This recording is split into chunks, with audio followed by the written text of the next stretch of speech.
Mireille Valette, bonsoir. Bonsoir. Alors, on t'a connu il y a quelque temps, à la suite de la sortie d'un livre Islamophobie ou légitime défiance. Tu es journaliste, tu es suisse, on te présente comme femme de gauche. Donc, pourquoi avoir écrit ce premier livre il y a 3 ans?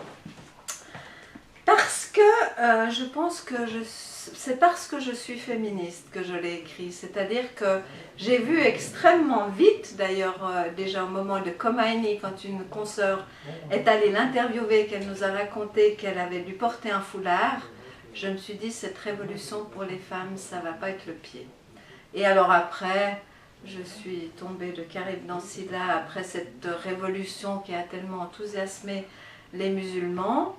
Et j'ai commencé à entendre dans nos sociétés, dans la mienne à Genève, puisque c'était le siège de la famille Ramadan, des discours incroyables de misogynie, d'archaïsme. Enfin, je n'arrivais pas à croire que c'était possible, moi qui avais participé à ces luttes où on avait mis bas des choses beaucoup moins graves que ce que j'entendais. Donc ça m'a vraiment extrêmement choquée. Je remarquais déjà que lorsqu'il y avait des attentats, on voyait assez peu. On le recevait par exemple dans les rédactions, puisque j'étais à la Tribune de Genève, jamais un communiqué qui disait « nous dissocions fermement de... » Rien du tout, c'était déjà assez ambigu. Et j'ai fait en 1994 2 grandes pages dans la Tribune de Genève où j'interviewais plusieurs leaders, dont Annie Ramadan, dont un de Lausanne qui est toujours d'ailleurs. Et à ma stupéfaction, ils ont confirmé ce discours complètement misogyne et archaïque. Donc, c'est davantage une vision féministe de la société qui a été porteuse de cette prise de conscience. Voilà, c'est ce qui m'y a amené. Cela dit, comme je suis consciente que l'égalité entre hommes et femmes n'est garantie que par les démocraties, je suis aussi devenue une défenseur, alors vraiment très ferme, très féroce de la démocratie. Donc ces deux choses sont les deux choses qui me sont le plus précieuses dans ce combat et que je vois qui s'affaiblissent de jour en jour. Alors, 3 ans plus tard, donc, Islamophobie ou légitime défiance, tu sors un nouvel ouvrage, donc intitulé Boulevard de l'islamisme, aux éditions Xenia. Donc, est-ce que c'est toujours essentiellement l'approche féministe ou est-ce que là, tu élargis un petit peu ton approche? Non, là, j'élargis mon approche pas seulement par rapport au féminisme, mais par rapport aux lieux géographiques, puisque j'avais pas mal parlé de la Suisse. J'avais fait pour le premier bouquin beaucoup d'analyses de discours des leaders en Suisse et des leaders musulmans. Et maintenant, je parle beaucoup de l'avancée du radicalisme en Europe en général et j'essaye de montrer à quel point c'est inquiétant. Enfin, c'est un totalitarisme qui est en train de s'installer. C'est-à-dire donc que tu fais un tour d'horizon de la situation européenne dans cet ouvrage et que tu évoques ce que tu constates dans les différents pays.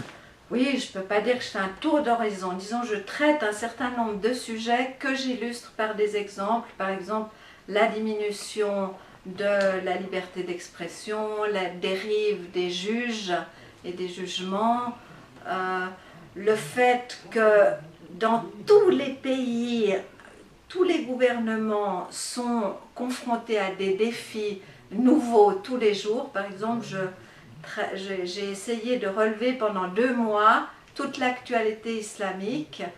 J'ai essayé de voir dans Oumma.com, j'ai essayé de voir dans nos journaux, j'ai essayé de voir Le Monde. Comme personne ne me donnait d'informations, je suis allée à la pêche aux infos de Riposte laïque, de Bivouac, de l'Observatoire de l'islamisation et de Poste de veille qui ont été mes principales sources pendant 2 mois pour dire voilà ce qui est arrivé en Hollande, aujourd'hui en Grande-Bretagne, enfin dans tous les pays qui sont...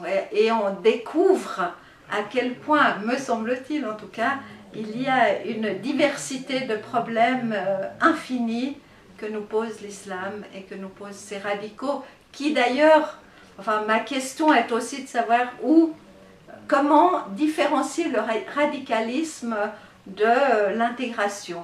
Je n'arrive pas très bien à comprendre, à part le fait que lorsqu'il y a quelque chose, une affaire dramatique comme celle de Mera, à part le fait que les imams et autres responsables de fédérations, d'associations disent il ne faut pas faire d'amalgame entre eux et nous, à part le fait qu'ils l'affirment, je n'arrive pas à voir quelle est la différence entre leur islam et celui que prône Mera. Parce qu'ils ne le disent jamais. Ils ne disent jamais, moi, je lis le Coran, mais j'abandonne ce verset, j'abandonne celui-ci, je ne suis pas d'accord que les femmes doivent être inférieures, jamais je n'entends quelqu'un se différencier clairement. Alors, je présume que toi, en tant que journaliste avec une étiquette de gauche, tu as dû avoir quelques problèmes avec tes confrères quand tu as commencé à évoquer ces problèmes. Alors, je n'ai pas eu vraiment des problèmes. Enfin, mes confrères, un certain nombre de confrères m'ont dit qu'ils ne partageaient pas du tout mon approche, d'autres ne se sont pas prononcés. Mais ce qui m'a frappé, c'est qu'aucun journal n'a fait une critique de mon livre. Donc j'ai eu une présentation du livre parce qu'elle allait avoir un débat, alors interview, autre interview avec le temps. Bon, le matin était plus globalement, enfin il a analysé ça de manière plus globale, mais c'est très... Donc par exemple, tous les journaux cantonaux, à part Genève, aucun n'a parlé de ce livre, la télévision suisse n'en a pas parlé, donc c'était plus un refus que je ressentais plutôt qu'on me le disait. Alors, n'es-tu pas confronté quand même à une certaine contradiction, c'est-à-dire que tu es présentée médiatiquement comme une femme de gauche, et malgré tout, le constat qu'on est obligé de faire, c'est que dans l'ensemble des pays européens, et sans doute que la Suisse n'échappe pas à ce phénomène, ceux qui introduisent le plus massivement la progression de l'islam, et ceux qui sont le plus complaisants, pour ne dire que ça, avec ce qu'on appelle nous ce fascisme politico-religieux, sont des gens qui se réclament de la gauche. Comment vis-tu cette contradiction? De la gauche, et de manière générale, qui comprend les Verts, qui à mon avis sont encore pires que les socialistes et le reste de la gauche, je le vis de cette manière, c'est-à-dire que je ne me sens pas plus du tout proche de cette gauche, mais je pense que je suis plus à gauche que cette gauche et que moi, je respecte les valeurs que cette gauche a prônées, pour lesquelles, à un certain moment, elle s'est beaucoup battue. Mais ce qui se passe aujourd'hui,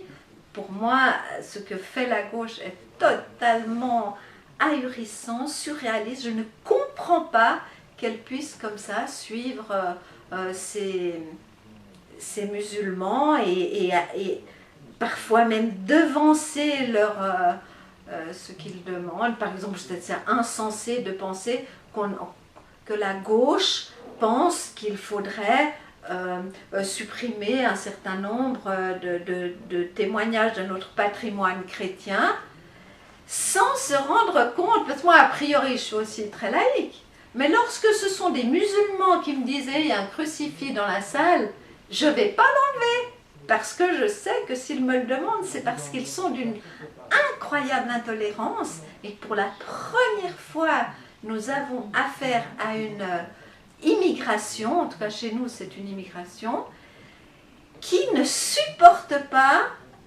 la culture de l'autre, la culture de la société dans laquelle elle est. Et pour moi, il faut lutter vraiment contre ce genre de choses. Dernière question avec un regard peut-être un petit peu plus hexagonal. Quel est ton regard donc de journaliste suisse sur les 4 premiers mois du gouvernement de François Hollande en France? Eh bien, je trouve qu'il est extrêmement fidèle aux nouveaux idéaux de gauche, à savoir qu'on entend de temps en temps un petit discours, Valls a l'air assez utile, je dirais, à ce gouvernement pour faire croire qu'il va prendre des mesures pour faire cesser ce développement, mais incroyable de violence qu'il y a en France et dont les journaux parlent tellement peu. Alors que, enfin, pour moi, la France est vraiment l'exemple, le pire qui existe en ce moment. C'est-à-dire que les radicaux ont pris le pouvoir, les radicaux se mettent à se battre avec, par exemple, la police. Un contrôle de niqab, tout à coup, 100 musulmans viennent et les policiers voient l'hôpital. Enfin, ce week-end encore, il y a eu plusieurs éléments, mais c'est incroyable pour moi. Et je pense qu'il est peut-être trop tard. Il est vraiment peut-être trop tard, en tout cas en France, pour revenir à une société qui redevient un peu fidèle à ses idéaux et qui lutte contre ce genre de mouvement. Bah écoute, merci Mireille. Nous, en tout cas, on fait tout pour qu'il soit pas trop tard. Et donc, je rappelle ton prochain livre, donc Boulevard de l'islamisme aux éditions Xenia.